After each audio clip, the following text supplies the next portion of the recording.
Bismillahirrahmanirrahim. Assalamualaikum warahmatullahi wabarakatuh. Alhamdulillah wasyukru ala ni'amillah wassalatu wassalamu ala rasulillah Muhammad ibn Abdillah wa ala alihi wa ashabihi wa mawalah. A'udzu billahi minasy syaithanir rajim. Bismillahirrahmanirrahim. Malil zalimina min hamimin wala syafi'in yuta'. Shadaqallahul azim wa shadaqa rasuluhul karim wa nahnu ala dzalika minasyahidin wa syakirin. Puji syukur kita panjatkan hanya kepada Allah yang Maha Ghafur.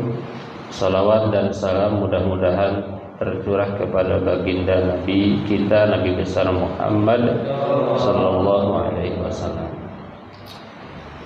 Bapak Ibu yang saya hormati, yang saya muliakan, pagi ini kita akan membahas bab 26 kitab Riyadhus Shalihin. Baru 26 ya. Total babnya itu hampir 300. Jadi nanti kita sampai usia 60 tahun. Nah, kalau sekarang 40 tahun bisa lebih 60 tahun belum selesai juga tuh ya. Baik Bapak Ibu, ini bab yang menarik minimal menurut saya, karena ini adalah larangan berbuat aniaya dan perintah mengembalikan hak orang yang dianiaya. Sebetulnya judul aslinya Tahrimuz Zulm, haramnya berbuat zalim, gitu ya. Ini memang satu kata itu kalau diungkap dengan beda diksi itu beda kesannya ya. Coba kalau nerjemahnya gini, haramnya berbuat zalim, lebih serem kan? Nah, dibanding haramnya berbuat aniaya, haramnya berbuat zalim dan perintah mengembalikan hak orang-orang yang dizalimi. Nah, gitu ya. Kira-kira begitu ya. Jadi kita itu berpeluang zalim. Saya amati begitu ya. Kita itu ada peluang untuk zalim. Apa itu zalim? Wad'u syai' fi ghairi mahalihi, menempatkan sesuatu di bukan tempatnya. Nah, misalnya apa? Menempatkan sesuatu di bukan tempatnya, itu zalim namanya. Menempatkan mobil bukan di garasi, zalim secara bahasa. Misalnya ini kan. Jadi banyak sekali kezaliman kita, termasuk kalau kita tidak mau sholat, itu zalim namanya. Tidak mau zakat, tidak mau puasa, kalau itu wajib itu zalim. Wad'u syai' fi mahallihi, itu ya, pada tempatnya. Ada juga yang memberikan definisi secara syarak adalah at-tasarruf fi haqqil ghairi bi ghairi haqq, gitu ya, yaitu berinteraksi dengan yang hak orang lain tanpa hak. Jadi ketika hak orang lain tercederai, itu zalim. Ini kalau bikin apa itu, polisi tidur, ada yang terzalimi enggak? Ya diri sendiri tuh yang bikinnya, aduh nggak enak banget misalnya gitu ya. Ya sebetulnya terzalimi juga. Mujawazatul had, melewati batas. Nah, itu namanya zalim. Jadi sekali lagi, masing-masing jamaah yang hadir hari ini itu bisa berpeluang zalim ya. Sangat bisa berpeluang zalim semua ya. Gitu ya. Cuma zalim itu ada beberapa jenis ya di dalam satu kitab itu dikatakan zalim itu ada yang zalim terhadap yang wajib, ada yang zalim terhadap yang haram. Kalau yang wajib itu kalau dia tidak melaksanakan kewajiban zalim, misalnya tidak bayar bulanan HPL, nah itu zalim juga ya. Kalau yang haram misalnya larangan apa? Yang dilarang di sini apa? Ngebut. Kalau dia ngebut berarti zalim, dilarang ngebut. Ya dia ngebut juga. Atau dilarang buang sampah di sini. Dia buang sampah. Atau kalau di rokok itu apa tulisannya? Merokok adalah membunuhmu. Dia masih merokok, zalim enggak?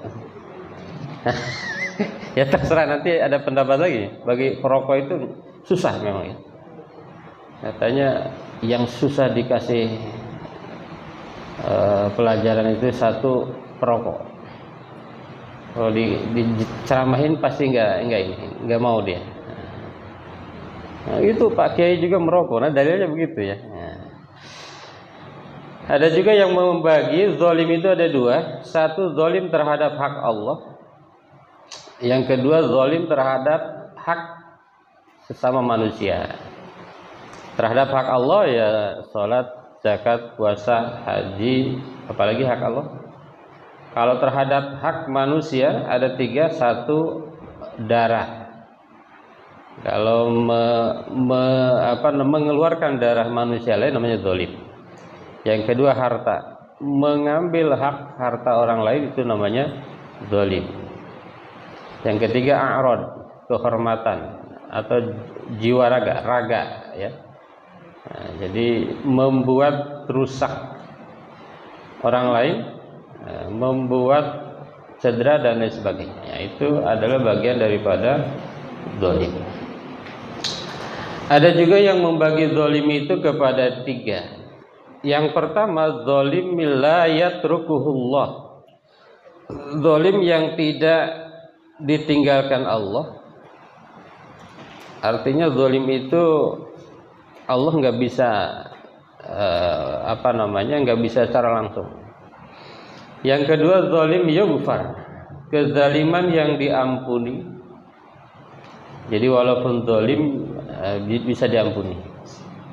Yang ketiga zalim yang tidak pernah akan diampuni. Oke, yang pertama dulu zalim yang tidak akan pernah diampuni itu apa?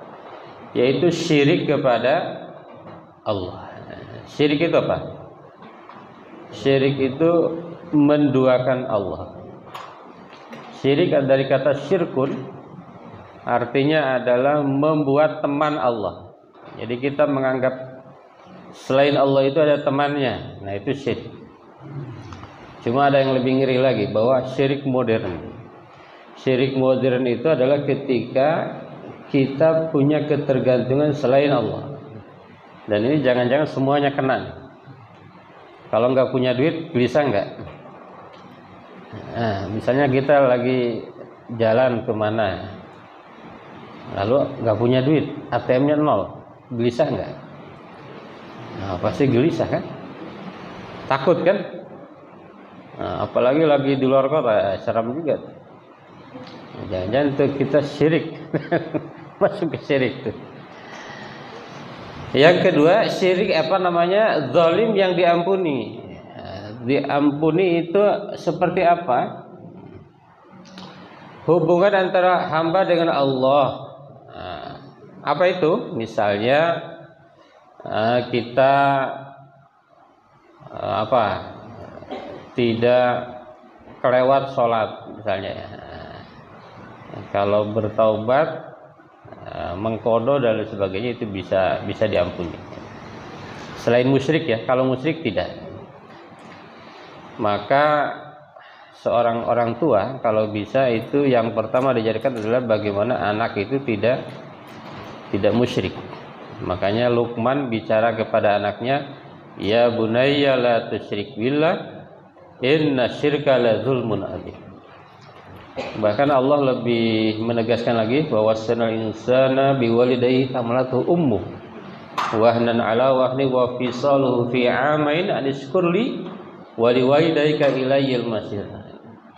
Ya wa in jahadaka ini wa in jahadaka ala an tusyrika bi ma laysa laka bihi ilmun fala tuti'huma wa sahibhuma fid dunya ma'rufa.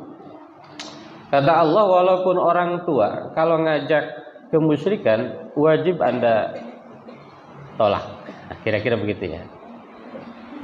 Kalau Anda punya orang tua dihormat, hormat tetap.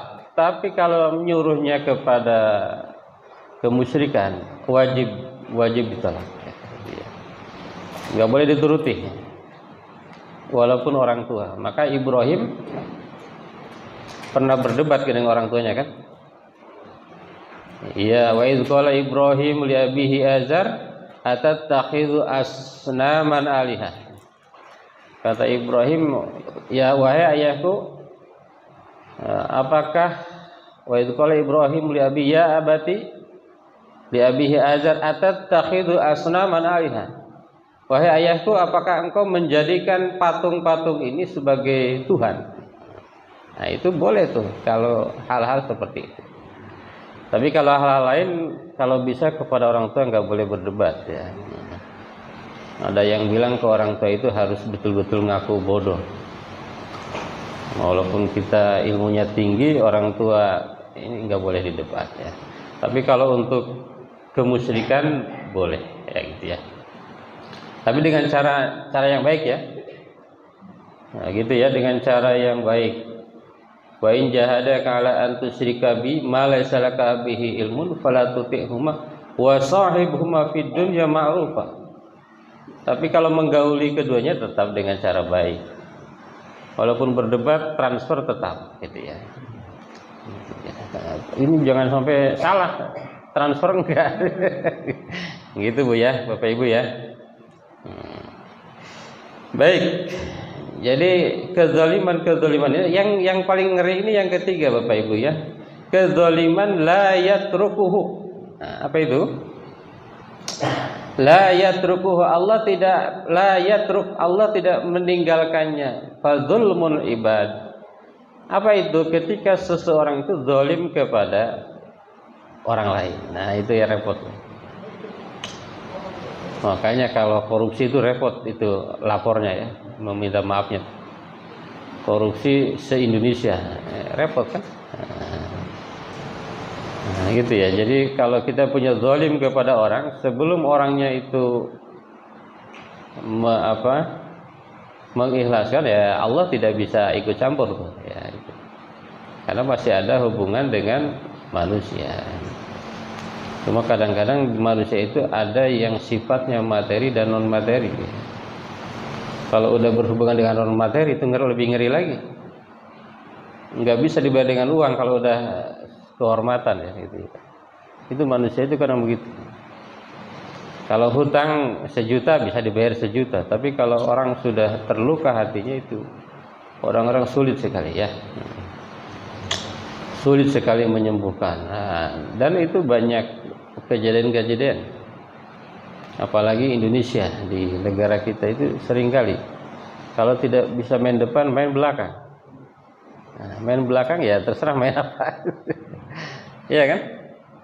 Nah, ternyata itu mainnya macam-macam. Tidak berani depan ya belakang. Itu kadang-kadang itu zalim di situ. Sering kan kita dengar kisah-kisah. Ini ada kiriman. Itu ada yang betul, ada yang enggak itu. Kiriman itu ya kenapa? Karena seseorang merasa haknya terzalimi gitu ya. Karena dia imannya enggak kuat, ya kan? Kan tidak kelihatan. Padahal dia melakukan, tapi tidak kelihatan. Secara hukum enggak bisa dibuktikan. Dan memang banyak kezaliman itu tidak bisa dibuktikan dengan hukum. Apalagi di Indonesia kan, misalnya memarahi orang bisa dihukum nggak? Kalau memarahinya via tertulis mungkin bisa, tapi kalau nggak ada bukti gimana? Ya, nah ini kezaliman ini mungkin saja kita lakukan. Nah, baik Bapak Ibu, kita baca dulu ayat yang pertama. ma lidzalimina min hamimi wala syafi. Tidak ada untuk orang-orang yang berbuat dolim itu teman setia, dan tidak ada yang memberi syafaat yang diterima syafaatnya. Oke, ini kalau lihat tafsirnya Bapak Ibu, yang dimaksud dengan ayat ini adalah nanti di akhirat orang yang zalim syirik kepada Allah itu tidak ada yang bisa nolong, kira-kira begitu. Bisa jadi Nabi juga nggak bisa nolong ya, kalau udah syirik itu nggak bisa nolong. Makanya ada ayat yang kita itu alhamdulillah ya dalam keadaan beriman ya. Ada ayat kan, innal ladzina kafaru wa matu wa hum kufar la yuqbala min ahadihim mil'ul ardh walau iftada bihi lahum azabun alim wa ma lahum min nasir. Apa itu artinya? Orang-orang kafir, dan ketika dia mati dalam keadaan kafir, kata Allah, tidak akan diterima min ahadihim mil'ul ardi zahaba. Ini ayat Quran bukan hadis. Kalau Quran udah nggak ada yang bisa berdebat. Tidak akan pernah diterima amalnya meskipun amalnya itu sepenuh bumi. Emas sepenuh bumi. Kira-kira berapa gram? Nah, tidak akan diterima. Ini kalau kafir atau musyrik, apalagi musyrik. Jadi kadang-kadang kita ini ya. Jadi zalimnya yang berkaitan dengan syirik ini ngeri ya. Apalagi kita yang nggak punya banyak emasnya kan. Nah, sekarang emas makin mahal nih, 1,5 ya. Kalau beli itu 1,5 lebih. Kalau buyback hampir 1,4. 1 kilo itu kalau emas gede enggak? Segede gini ada. Ada yang pernah beli emas 1 kilo? Ada segede gini. Belum lama saya ke toko emas, saya tanya, ada enggak yang beli emas 1 kilo? Kan di situ tertulis dari 0,5 sampai 1 kilo ya. Saya bilang, ada enggak yang beli 1 kilo? Kata beliau, banyak Pak. Masa sih, kata saya gitu. Banyak. Berarti selama ini teman saya nggak termasuk itu. Orang kaya itu banyak ternyata ya. 1 kilo Pak beli. 1 kilo itu kan hampir 1,5 M ya, kurang lebih ya. Wah. Gitu ya. Jadi walaupun kita kaya, kalau musyrik nggak ada guna. Kira-kira begitu ya. Karena tidak ada yang bisa nolong. Saya punya teman Pak Hari, nanti siapa tahu bisa nolong, nggak bisa. Kalau musyrik ya, kalau udah musyrik nggak bisa dia. Ayat yang kedua, wa malidz zalimina min waliyyi wala nasir. Dan bagi orang-orang yang zalim itu tidak ada pelindung dan tidak ada wali pelindung, nasir penolong. Di sini kod terjemahnya pelindung ataupun pelindung. Wali itu artinya pelindung, wan nasir penolong. Jadi tidak ada satupun yang bisa nolong kalau itu zalimnya syirik ya. Kalau yang lain bisa. Nanti zalim kepada orang, kita minta maaf. Kalau uang jangan hanya minta maaf ya. Misalnya utang 1 juta, cukup minta maaf nggak? Nah, harus ganti kan? Tadi kan judulnya tadi haramnya berbuat zalim dan mengembalikan hak orang yang dizalimi. Kalau uangnya 1 juta, kembaliin uang 1 juta. Cuma kalau di Indonesia beda lagi tuh. Kalau ibu 1 juta tahun 2000, beda dengan 2024. Iya kan? Nah, dulu saya minjem ke dia 1 juta tahun 2000, dibayar sekarang 1 juta lagi. Nah, harusnya kalau yang paham nggak begitu. Nah, lihat harga emas tahun itu kan. Kalau emas kan inflasi aman ya. Karena uang kita kan begitu kan. Tahun 2000 saya bayar kuliah 300.000. Di UIN 300.000 tahun 2002. Sekarang 6,5. Berapa lipat? 20 lipat. Kalau dulu minjam 1 juta berarti bayar berapa? 20 juta. Nggak boleh riba, Pak. Ya, riba itu kalau uangnya tetap. Misalnya di Saudi, kata temen ya, kata senior, kata dari zaman dulu, misalnya harga tasbih itu 1 real, ya sekarang 1 real katanya gitu. Ya harga itu nggak berubah. Apalagi emas ya, emas itu aman banget ya. Walaupun saya selalu bertanya, kenapa emas itu aman ya? Padahal dimakan nggak enak. Ya, kenapa emas itu stabil? Itu saya belum nemu jawaban tuh. Aneh kan? Sesuatu yang tidak enak dimakan, tetapi harganya stabil. Dan itu sudah terbukti dari zaman Nabi, dari zaman sebelumnya, iya kan? Kenapa itu? Nah, itu belum ada yang bisa menjawab. Siapa tahu nanti ada. Ini hadisnya banyak sekali Bapak Ibu, ada 19 ya, kita satu aja cukup ya. Bismillahirrahmanirrahim. Wa an Jabir radhiyallahu an anna Rasulullah sallallahu alaihi wasallam qala ittaqudz zulma fa inna dzulma dzulumatu yaumal qiyamah wattaqus syuha fa inna syuha ahlaka man kana qablakum hamalahum ala an safaku dima'ahum wastahallu maharimahum. Rawahu Muslim. Dari Jabir radhiyallahu an, Rasulullah SAW bersabda, ittaqudz zulma, takutlah kepada zalim, fa inna zulma zulumatu yaumil qiyamah, karena kezaliman itu adalah kegelapan di hari kiamat. Wattaqus syuha, dan takutlah kikir, fa inna syuha ahlaka man kana qablakum, karena kikir itu telah membinasakan umat-umat sebelum kalian. Hamalahum ala an safaku dima'ahum, hal itu yang mendorong mereka melakukan pertumbuhan darah. Wastahallu maharimahum, dan menghalalkan segala macam yang haram. Muttafaq alaih. Apa maksud daripada hadis ini?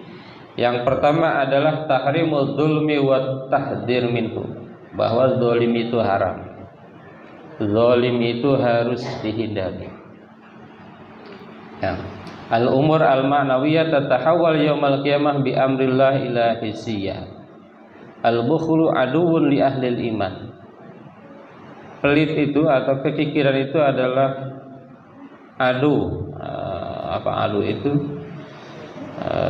musuh bagi seorang yang beriman.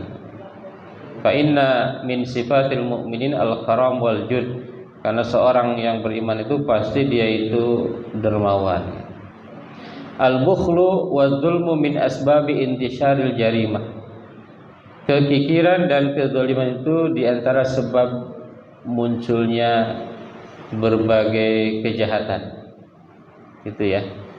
Jadi kenapa banyak kejahatan ya? Bisa jadi karena satu zalim, kedua kikir, nah, gitu ya.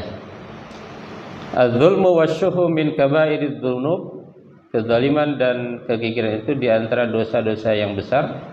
Allati tusabbibul hilak, yang menyebabkan kerusakan fid dunya, di dunia, wal karabat asyadidah yaumil qiyamah, dan juga kerusakan atau kerepotan di hari kiamat. Itu ya. Jadi kezaliman itu memang bahayanya luar biasa ya. Dua, zalim, yang kedua apa tadi? Kikir ya, kekikiran itu. Zalim itu misalnya ketidakadilan itu bahaya sekali ya. Bisa menimbulkan kekacauan ya. Itu. Jadi segala macam kekacauan itu disebabkan diantaranya satu kezaliman, yang kedua kekikiran. Kekikiran itu kan misalnya zakat aja, zakat itu berapa persen? 2,5%. Di Indonesia itu kalau orang zakat semua itu menurut penelitian itu 327 triliun. 327 triliun. Nah, itu bisa banyak ini solusi ya. Bisa berapa sarjana yang dihasilkan, ya kan? Bisa berapa ribu doktor yang dihasilkan. Bisa orang yang miskin jadi kaya. Kan zakat itu bagaimana merubah yang miskin menjadi kaya ya. Yang miskin tetap miskin, bukan. Membuat yang tadinya berhak mendapat zakat menjadi pezakat. Nah, itu ya. Asyuh. Jadi ini problem ya. Asyuh, kekikiran. Dan kita berpeluang itu ya. Iya kan? Nah, satu waktu pernah ada penceramah cerita kan, coba kita buktikan apakah kita termasuk orang kikir ya, coba kalau kotak amal lewat pasti kita cari yang paling kecil, nah gitu. Nah, itu bukti kekikiran kita. Iya betul gitu ya. Kalau zakat aja itu segitu, walaupun ada perdebatan kalau sudah dipotong pajak boleh tidak zakat, apalagi yang golongan 4. Golongan 4 itu pajaknya 15%. Nah, itu bisa pakai dalil tuh. 15%, zakat berapa persen? 2,5 gitu kan. Nah, kalau golongan 3 ke bawah kan masih 5%. Apalagi yang nggak PNS, nggak pakai zakat kan? Nggak pakai pajak. Potong juga. Ya. Nah, satu lagi hadis an Abi Hurairah radhiyallahu anhu anna Rasulullah sallallahu alaihi wasallam qala la tu'addunna al-huquq ila ahliha yaumal qiyamah hatta yuqad lisyat al-jalha minasyat al-qarna. Bahwasanya setiap hak harus dikembalikan kepada pemiliknya kelak di hari kiamat, hingga kambing yang tidak bertanduk diberi hak membalas hantaman kepada kambing yang memiliki tanduk. Ini hadis ini menjelaskan bahwa katanya ya pembalasan itu bukan hanya pada manusia tapi juga pada hewan, gitu ya. Jadi kalau kita telah menzalimi orang, nanti di akhirat akan dibalas. Maka nanti kalau Bapak Ibu baca hadis yang di bawahnya itu nanti akan ada orang yang muflis. Muflis itu apa? Muflis itu orang yang apa istilahnya? Defisit ya. Orang yang defisit. Orang yang apa? Defisit ya. Yang utangnya lebih banyak apa namanya? Utangnya lebih banyak daripada uangnya. Nah, orang yang muflis. Orang yang muflis itu siapa? Katanya orang yang dia sholat, dia zakat, dia puasa, dia haji, tapi dia zalim kepada orang. Nanti pahala dia diambil oleh orang yang dizalimi. Kira-kira begitu ya. Pahala dia diambil oleh orang-orang yang dizalimi. Pahala puasa habis, pahala zakat habis, pahala sholat habis. Kalau pahalanya udah habis, diapain? Nanti dosa orang yang dizalimi dia tanggung di situ. Nah, gitu. Ini di sini. Maka hati-hati dengan kezaliman. Itu ya Bapak Ibu ya. Semua berpeluang untuk zalim ya. Bahkan hal-hal yang remeh-temeh ya. Remeh-temeh. Mungkin hanya 100 rupiah. Mungkin hanya 1.000 rupiah. Mungkin hanya 2.000 rupiah.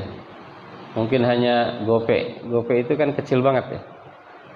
Tapi itu nanti itu semua akan, kata Allah nih, menurut hadis ini semua akan dibayar. Semua harus dibayar. Nah, gitu ya. Gitu ya. Atau yang repot itu kan kalau tidak berbentuk uang, pernah dimarahi. Tapi merasa nggak marahi kan gitu. Pernah menyakiti orang. Tapi merasa tidak menyakiti, itu yang repot ya. Ya kan? Nah, itu. Maka kita itu betul-betul kadang-kadang harus hati-hati betul Karena kezaliman itu sekecil apapun akan ada pembalasannya ya. Mungkin di dunia tidak, tapi nanti di akhirat ini kan. Bahkan tadi kambing yang ada tanduknya dengan kambing yang tidak ada tanduknya. Yang ada tanduknya misalnya menghantam yang tidak ada tanduknya. Nanti di akhirat ditukar berarti itu. Yang tidak ada tanduknya kasih tanduk biar membalas yang ada tanduknya. Baik Bapak Ibu semua, ini udah 30 menit ya. Mudah-mudahan menjadi pelajaran untuk kita semua ya. Untuk kita ya, bukan hanya untuk Bapak Ibu, untuk kita. Berarti termasuk yang di depan kan? Untuk kita semua, bahwa memang kezaliman itu harus kita hindari ya. Kezaliman lebih seram lagi kan? Zalim lebih seram lagi. Kezaliman itu harus kita hindari, dan kalau kita pernah menzalimi orang, maka sebaiknya kalau itu berbentuk materi ya harus mengembalikan kezaliman itu. Kalau tidak berbentuk materi ya meminta dihalalkan. Baik Pak Ustadz Agus, saya kira itu kalau ada yang ditanyakan dipersilakan. Mudah-mudahan ada pertanyaan ya. Biasanya dari ketua paguyuban ya, biasa. Nah, ibu-ibu mudah-mudahan ada pertanyaan ya. Nanti hadiahnya dari DKM umroh. Umroh atau haji ya. Monggo Ustaz, terima kasih. Assalamualaikum warahmatullahi wabarakatuh.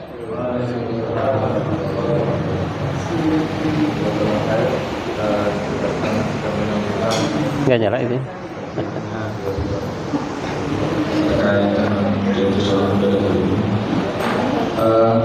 Jadi zalim itu yang tadi disampaikan Ustaz Soal ini sebenarnya semua manusia itu potensi untuk melakukannya tadi.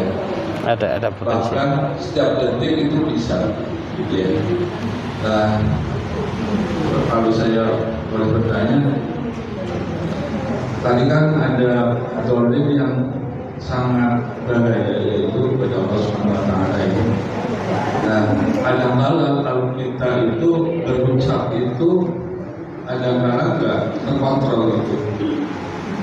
Nah, jadi kadang-kadang ada sesuatu, seumpama ada sesuatu kita tidak berdasarkan oh itu karena sini, itu kan sebenarnya kan nggak boleh sebenarnya karena Allah Subhanahu Wa Taala. Nah, itu kan sebenarnya kalau menurut saya itu kan termasuk bagian dari zalim. Nah, bagaimana caranya kita menghapus perkataan kita yang tidak disengaja itu? Apakah bisa melalui sholat itu dengan taubat itu, dengan beristighfar atau apa?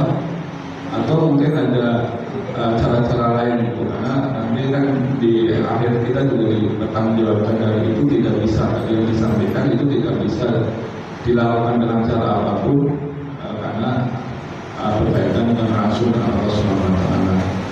Terus yang kedua, ini kan tadi disampaikan ada korupsi ya tadi ya. Korupsi ya. Saya ini kan kalau korupsi memang benar-benar luar biasa zolimnya gitu.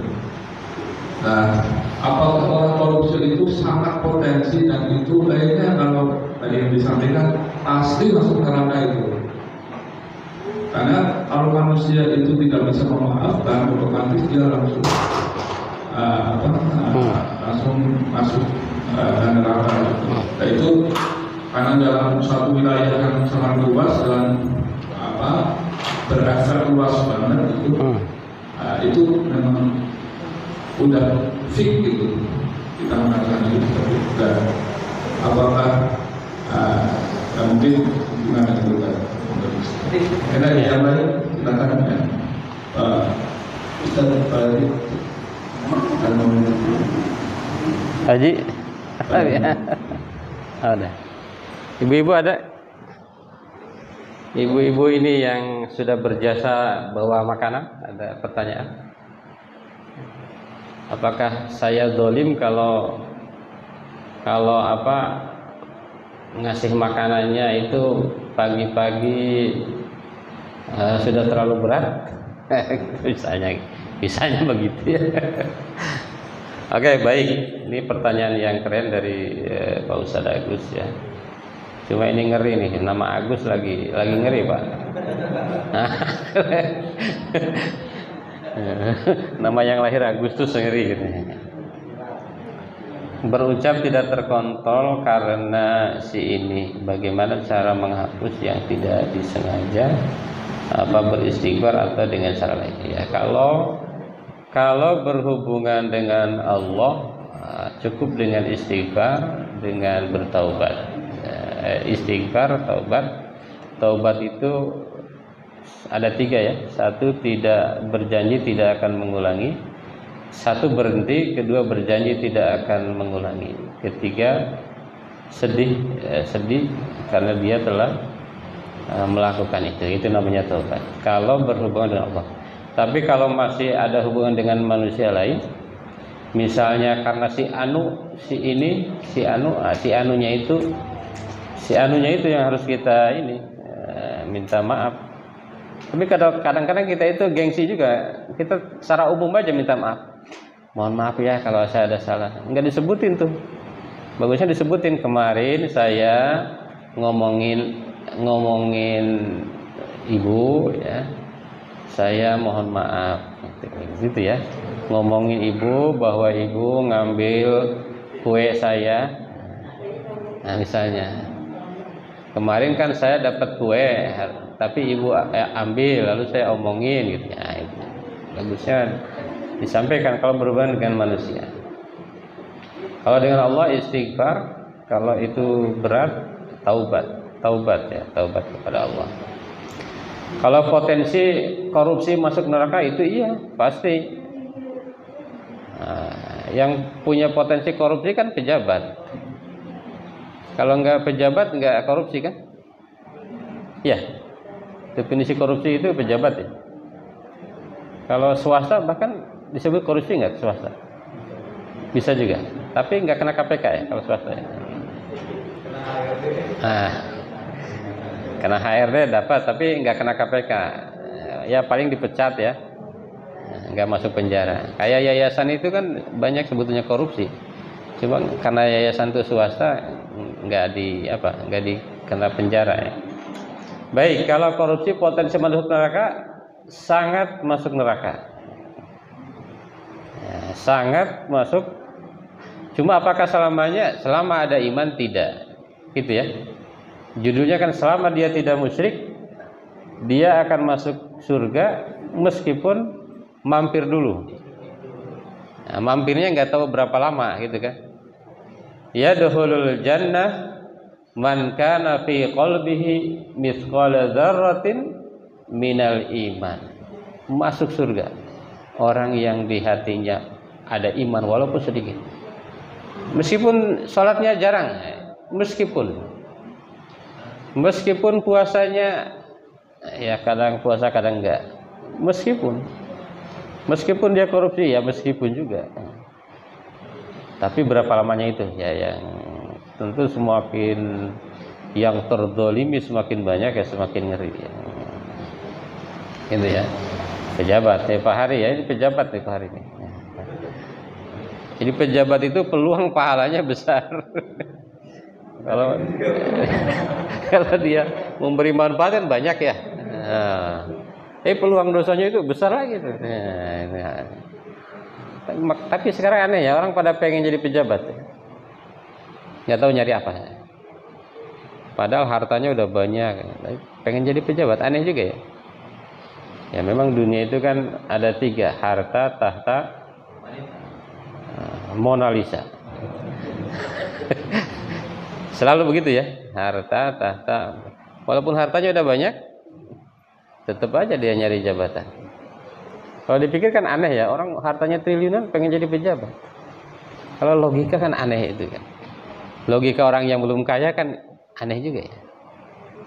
Tapi bagi orang yang udah kaya, logis itu. Dengan jabatan dia akan menambah pundi-pundinya kan. Gitu, menambah kebijakan-kebijakan yang membuat dia mungkin bertambah. Atau orang yang udah mempunyai jabatan, masih pengen nambah uangnya. Makanya kalau kita punya segunung, pengen 2 gunung kan? Itu memang begitu. Coba aja tanya kepada yang duitnya udah banyak. Misalnya uangnya udah 1 miliar.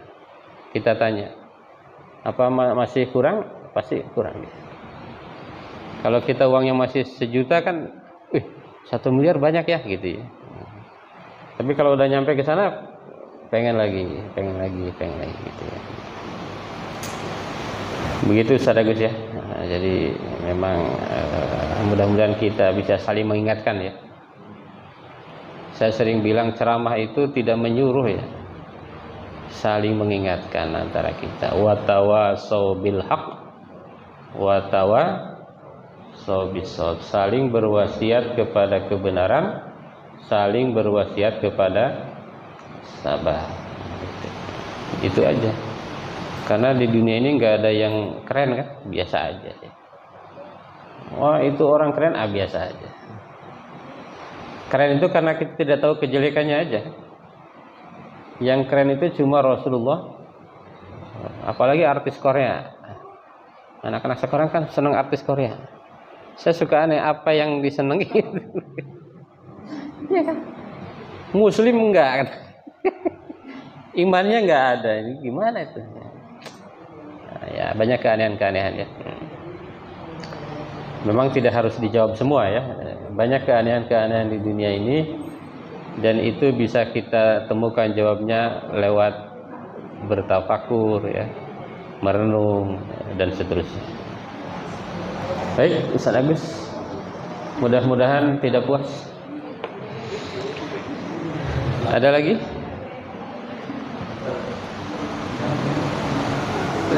Ya Haji. Nah ini kalau Pak Haji nambahin biasanya.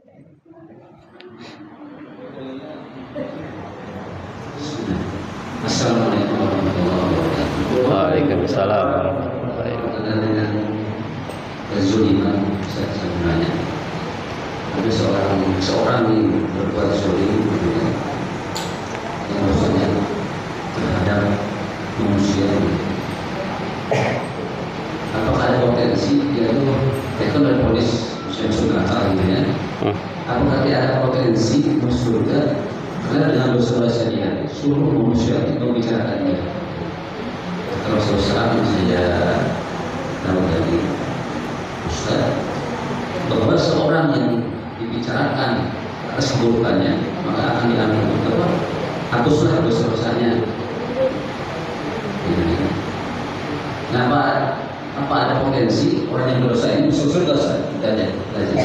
Assalamualaikum warahmatullahi wabarakatuh. Waalaikumsalam warahmatullahi. Masih ada lagi ibu-ibu.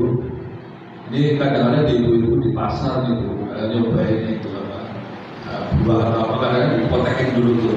Ini masih muda, tinggalin aja, itu kan nggak boleh itu sebenarnya. Iya itu boleh itu. Saya matiin aja ya. Apakah itu gimana saat itu? Karena saya kemarin beli kacang itu 1 lupa itu. Ini masih muda, jadi aku saya tinggalin aja itu, saya juga ada nah itu biasanya ibu-ibu ada itu dipencet-pencet itu buah itu.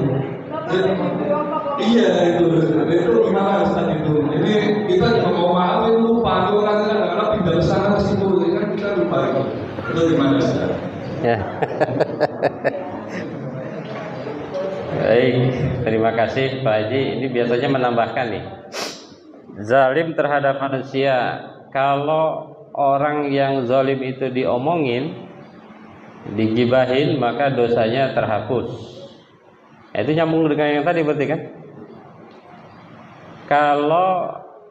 Kalau dia dizalimi dengan tadi apa digibahi ya, dia terhapus. Iya.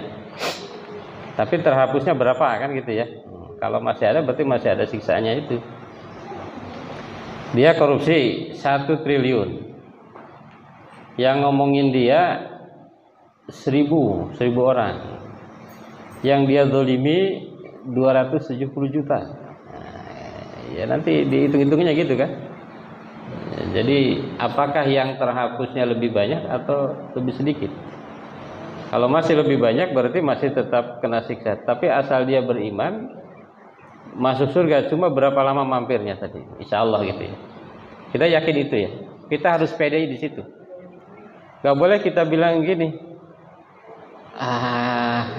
walaupun dia beriman, ya siapa tahu nanti Allah siksa. Ya nggak begitu. Ya. Kita harus pede lah. Kalau kita ada iman, insya Allah masuk surga. Itu jelas hadisnya, sahih. Yadkhulul iman man kana fi qalbihi minal yadkhulul jannah man kana fi qalbihi minal iman. Walaupun kecil. Makanya kita pede, Pak. Ngadepin yang tidak beriman itu pede aja kita. Walaupun dia rumahnya lebih keren dari kita, kita lebih pede, Pak. Nah, gitu. Jangan kalah seter kita ya. Kita pede. Kita insya Allah lebih baik. Insya Allah, karena kita beriman. Yang kedua, kalau ngotekin dulu, kalau beli buah tadi ya. Kalau di Arab itu malah boleh makan tuh. Kalau makan di situ boleh. Yang penting jangan dibungkus. Gitu. Nah, ya, yang penting motekin itu boleh ya nggak masalah. Tapi kan sebetulnya motekin itu nggak boleh. Nah itu yang masalah. Harus minta dihalalkan. Kadang yang gini-gini Pak ya, yang kecil-kecil itu yang kadang-kadang kita nggak sadar tuh. Yang cuma mungkin harganya gope itu kan. Motekin itu mungkin nilainya gope. Motekin itu gope. Makanya kalau durian itu hati-hati Pak beli durian. Saya pernah itu. Nggak apa-apa Pak nyicipin dulu. Nah, dia tusuk tuh. Pas kita udah nyicipin, enggak, kita bilang nggak enak. Oh, dia marah itu. Karena durian mahal kan gitu ya. Harga durian 70.000. Wah, mungkin takutnya dia nggak laku kalau udah dipotek gitu ya. Udah dibolongin dikit kan. Ya, pokoknya bagi kita ya, sekecil apapun kalau bisa mudah-mudahan tidak menzalimi. Tidak menzalimi orang lain, gitu ya. Termasuk menzalimi diri sendiri juga nggak boleh. Menzalimi orang lain, hak orang lain, gitu ya. Ya mudah-mudahan kita ini ya selalu jaga ya. Cuma kalau nginget situ kita banyak dosanya ya. Banyak dosanya, nggak bisa tidur tuh. Ini dosa kita banyak banget, nggak bisa tidur nanti malam. Ini saya pernah ini ke sini, iya kan? Iya gitu ya. Gitu ya. Jadi tapi bagus. Semakin merasa banyak dosa, semakin bagus ya. Kalau di Islam kan begitu ya. Semakin merasa banyak dosa, makin bagus. Semakin merasa tidak berdosa, semakin tidak bagus. Semakin merasa lebih baik dari orang, makin gak bagus. Merasa lebih buruk dari orang, makin gak bagus, makin bagus. Itu tasawufnya begitu ya. Kalau tasawuf gitu ya. Semakin merasa kita lebih buruk dari orang itu makin bagus. Semakin merasa lebih baik, makin buruk. Nah gitu ya. Baik, Ustaz Agus mungkin udah kesiangan ya.